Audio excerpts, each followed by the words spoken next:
Hello, welcome to Glastonbury Gabriel's videos. Today we're looking at the Millennium Trail. So what is Glastonbury's Millennium Trail? Good question. It was set up 20 years ago, funnily enough, on the Millennium, and what it does, through a series of 8 plaques on the walls and 20 direction markers on the floor, it guides the visitor around town, showing where all the historical and points of interest are. So I'm off now to start the tour, which is down there. But before we do, let's have a look at a map and see where everything is in Glastonbury.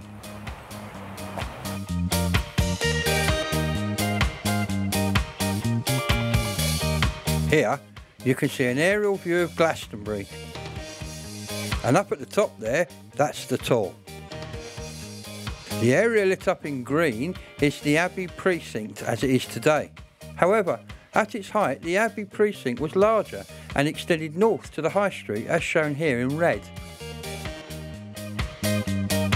Running to the north of the Abbey and shown here in red is a quick view of the High Street.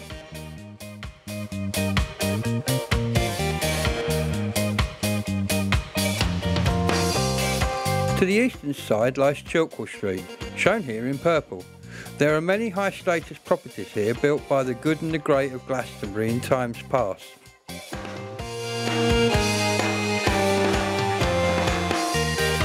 As we come to the southern edge of the Abbey, we are at Beer Lane, named after the last abbot who was hung on the tour. Shown here on the map in green, it is the home of the Abbey Barn. Finally, we come to Fisher's Hill and Magdalene Street, and this completes our circle of the town. It is at the end of this street that we come to the first plaque, outside Glastonbury Town Hall. It was built in 1818 after a larger market house that had almost filled the whole road in front of it since the mid-1600s was pulled down. This had a much larger market area, a jail and a courtroom above it. The court was used as a school, the town hall for a while, and as a silk factory. The arches on the ground floor of the town hall were originally open for market stalls. I was a councillor here from 2015 until 2019. The council chambers are the windows on the top floor. Right next door to the town hall is the entrance to Glastonbury Abbey, famous the world over. Back in the day, the Abbey was the big cheese in these parts. Not content with that, they were also the largest landowners in Somerset. The Abbey itself was enormous and one of the most important in Europe. That is until 1537 when it was pulled down by Henry VIII's lot. To the left of the town hall and forming today's entrance, we see one of its medieval gateways and the Porter's Lodge. Around 100 years ago, that gate was blocked, and together with the lodge here, it formed the Red Lion. When the Abbey reopens, and I have sold an arm and a leg to pay for the ticket, I will do a video from the Abbey. I'm currently stood outside the Crown Hotel, which is the site of the second plaque on the Millennium Walk. However, sadly, the second plaque disappeared several years ago, and despite the protestations of councillors to replace it, there is still sadly a gap in the wall where it used to be. This is the Crown Inn in Glastonbury, mentioned in 1535. About 100 years ago it had a really bad fire and little remains of the medieval original, sadly.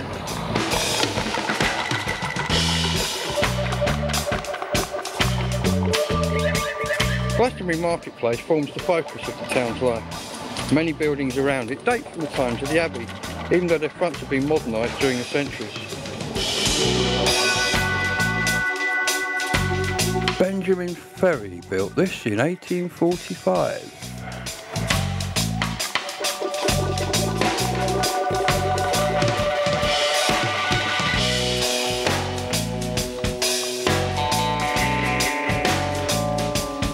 It replaced the medieval water conduit and cross with its surrounding Jacobean octagonal market shelter. And this is the George and Pilgrim's Inn, built by Abbot Selwood, always one for a nice drink, in 1465. for visitors to the town, and it is one of the finest surviving medieval inns in the country. Beer's a bit expensive though.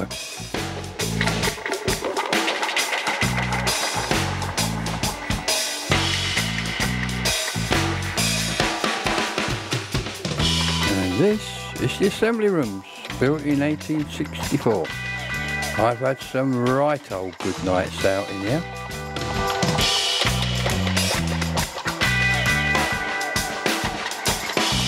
And here's the tribunal. This 600-year-old merchant's house had a new front put on it 500 years ago, strangely the same time as the abbey was pulled down, nicking bits from it.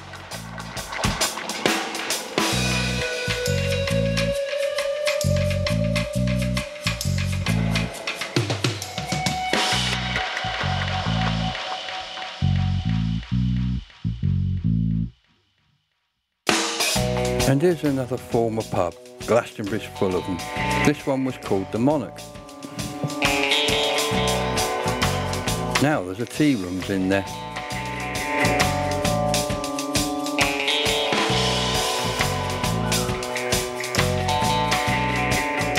And this is Vestry Hall, built in 1865. Up until 1901 it housed the town's horse-drawn fire engine. It used to emerge to a clatter of hooves and bells from that blocked up arch over there on the left.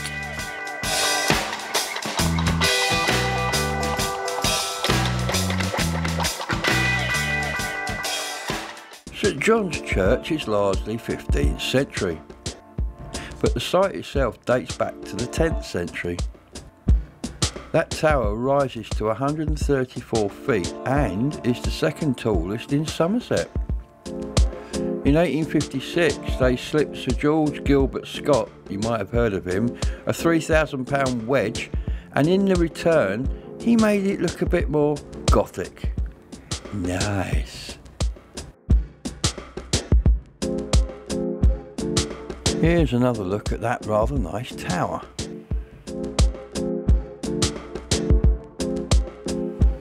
Big, isn't it?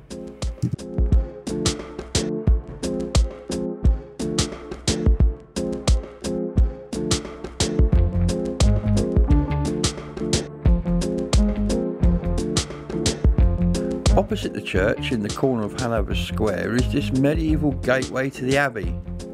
The Abbey Precinct was actually used for farmland for 300 years, until it was turned into parkland for the rich people up at the Abbey House. Bligh-Bond, no relation to James, or Brooke for that matter, built this and based it on a Saxon cross he'd discovered while excavating the Abbey. Here we are strolling past what was St George's Hall, built in the 1720s. It used to have an ornate staircase till some wise guy sold it to the Victorian Albert Museum in the 1920s. Most of the high street looked like this 200 years ago. This is Archer's Way. It leads to where the medieval butts used to be. Back in the days before football, they had to practice their archery on all their spare time off. Great, isn't it?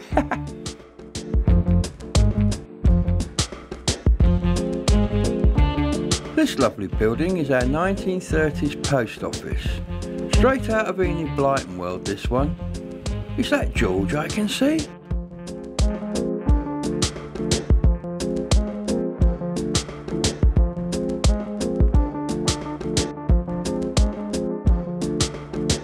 Ah, the Becketts. Spot the blocked horse entrance on the left there. For 250 years, this place was the home and office for many of Glastonbury's surgeons. Now its claim to fame is you can take your own food in there and they will give you a plate and cutlery. Very handy, as it's right opposite the best Indian for miles. The United Reformed Church was built about 1814 on the site of an ex-pub, lots of them in Glastonbury.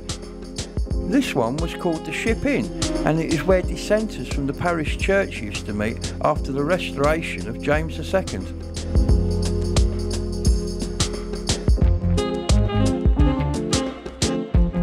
So we've now reached the top of the High Street and we're about to turn right into Lambrook Street.